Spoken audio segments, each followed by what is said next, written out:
Samala Venu magic రంగంలో దాదాపు 42 సంవత్సరాల నుంచి నేను ఈ ఫీల్డ్లో ఉన్నాను. ఈ ఇన్ని దేశాలు తిరిగిన తర్వాత, ఇన్ని రాష్ట్రాలు తిరిగిన తర్వాత మన రాష్ట్రానికి వచ్చేటప్పటికి మనకి ఒక కల్చర్ అంటూ ఉంది. ఆ కల్చర్ని ఏ విధంగా మనం ప్రొపగేట్ చేసుకోవాలి, స్టేట్ లెవెల్లో కానీ, నేషనల్ లెవెల్లో కానీ, ఇంటర్నేషనల్ లెవెల్లో కానీ. సో ఇది ఒకటి ప్లాట్ఫామ్గా తయారు కావాలి. అలాగే కళాకారులకు అందరికీ ఒక మినిమం వేజెస్ లాగా ఒక ప్రోగ్రామ్ ఇస్తే గవర్నమెంట్ మినిమం ఇంత ఇవ్వాలి అని చెప్పేసి పెట్టుకోవడము, లేక బయట వాళ్ళైనా కూడా ప్రోగ్రామ్ ఇంత ఇవ్వాలి అని చెప్పి పెట్టుకోవడము.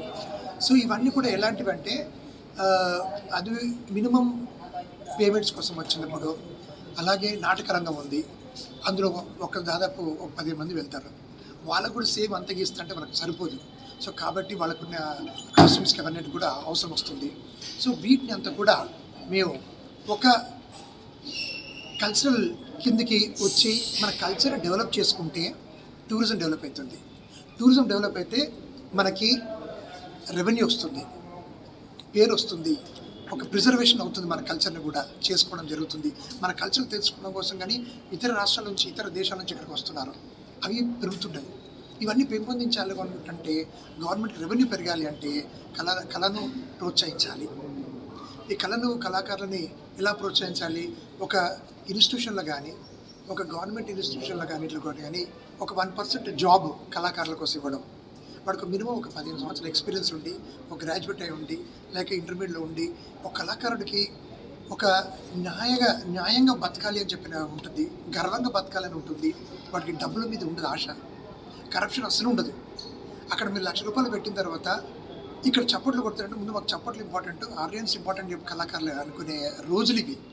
సో కాబట్టి ఈ కరప్షన్ లేకుండా వ్యక్తులని, కళాకారులని, ఒక సంస్కారం ఉన్న కళాకారులని, ఒక వాల్యూస్ ఉన్న కళాకారుని ఒక ఉద్యోగం ఇస్తే వాళ్ళకి అంటే కళ నేర్చుకోవడం వల్ల మాకు ఏం లాభము అంటారు. ఇప్పుడు తెలుగు యూనివర్సిటీలో నేను డిప్లొమా ఇన్ మ్యాజిక్ కోర్స్ పెట్టాను. నేను పెట్టగానే వాళ్ళు అడుగుతారు, సార్ మనం మ్యాజిక్ నేర్చుకుంటాం కరెక్టే సార్, ఈ మ్యాజిక్ వల్ల ప్రోగ్రామ్ చేసుకుని డబ్బులు వస్తున్నాయి. అలాగే సార్ మనకి ఇంకా ఏంటిగా అని అడుగుతారు. అంటే అంచెలంచెలు వెతుకుతున్న కొద్దీ మన గవర్నమెంట్స్ అవార్డ్స్ ఇస్తుంది, రికగ్నైజ్ చేస్తుంది గవర్నమెంట్, మనకి ఐడి కార్డు ఇస్తుంది, మనకి ఇన్సూరెన్స్ ఇస్తుంది. ఈ విధంగా ఇప్పుడు వృద్ధుల కళాకారులకేమో పెన్షన్ ఇస్తుంది. సో ఇవన్నీ కూడా ఉంటే వాళ్ళకి ఒక సరే ఈ ఇండస్ట్రీ చాలా బాగుంది, ఇందులో నేను స్థిరపడతాను అనేది యోగం కలుగుతుంది వాడికి. ఇవి లేనందువల్ల కళాకారులు రోజుకి తగ్గిపోతూ ఉన్నారు. తగ్గిపోతే మన కల్చర్ లేకపోతే మన స్టేట్కి, తెలంగాణ స్పెషల్లీ తెలంగాణ స్టేట్లో కల్చర్ చాలా ఇంపార్టెంట్. రోజుకి కల్చర్ తగ్గిపోతూ ఉంది. నేను కళని నేర్చుకొని ఏం లాభం అన్నట్టు ఫీలింగ్ వస్తుంది వాళ్ళకి. ఉద్యమం ఒకటే కాదు, మేము చేస్తున్న ప్రోగ్రామ్స్కి ప్రతి పండగ ఇన్ని పండుగలు వస్తున్నాయి, కొన్ని కోట్లు ఖర్చు పెడుతుంది గవర్నమెంట్.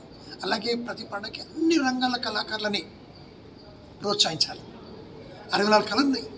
ఆ 64 కళలు అందరినీ కూడా మేము ఈరోజు ఈ ఇంపార్టెంట్ వ్యక్తులని, ఆ కళలు అందరిని పిలిపించి ఇక్కడ దాదాపు ఒక 35 మంది మేము ఇక్కడ కూడి మేము అంటే ఏం కావాలి అంటే అందరు మాస్టర్స్, అందరు నిష్ణాతులు ఉన్న అందరిని పిలిచాము ఇక్కడికి.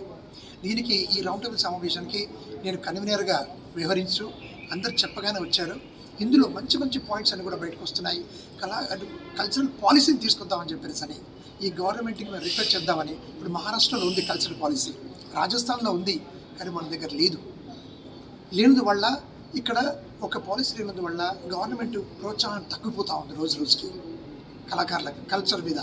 సో అది మన ట్రెడిషన్. ఈరోజు మనం బొట్టు పెట్టుకుంటున్నాం, మనం నమస్తే అని అంటున్నాం, ఏంటి ఇవన్నీ కూడా ఇది ఒక కల్చర్ అంటాం. ఈ కల్చర్ని వేరే వాళ్ళు తెలుసుకుంటున్నారు. చీర కట్టుకోవడం ఆడవాళ్ళు, బయట నుంచి ఫారెన్ వచ్చి వాళ్ళు మనం పెళ్లి చేసుకుంటారు, మన వాళ్ళని చేసుకొని వాళ్ళు చీర బట్టు మెట్టలు పెట్టుకొని వేసుకుంటాం. సో ఈ ట్రెడిషన్, ఇంత మంచి కల్చర్ని మనం దీన్ని తగ్గించుకుంటున్నాం. దీన్ని పెంపొందించాలని చెప్పినటువంటి ఈరోజు ప్లాట్ఫామ్ పెట్టుకున్నాం మేము కళాకారులందరం. ఈ కల్చరల్ పాలసీని ఇప్పుడు ఈ కొత్త గవర్నమెంట్ వచ్చింది కాబట్టి ఈ గవర్నమెంట్, తెలంగాణ గవర్నమెంట్లో పక్కా మాకు ఈ పాలసీని ముందుకు ఇస్తుందని చెప్పి సీఎం గారిని వినిపించుకుంటాం. ఆ తర్వాత పాలసీ వచ్చిన తర్వాత ఇవన్నీ కూడా చెప్పినట్టుగా ఇందాక నేను వాళ్ళన్నీ కూడా మాకు ఒక వృద్ధిలో ఉంటాయని చెప్పి ఈ యొక్క సమావేశం పెట్టుకున్నాం, రౌండ్ టేబుల్ సమావేశాన్ని. Thank you.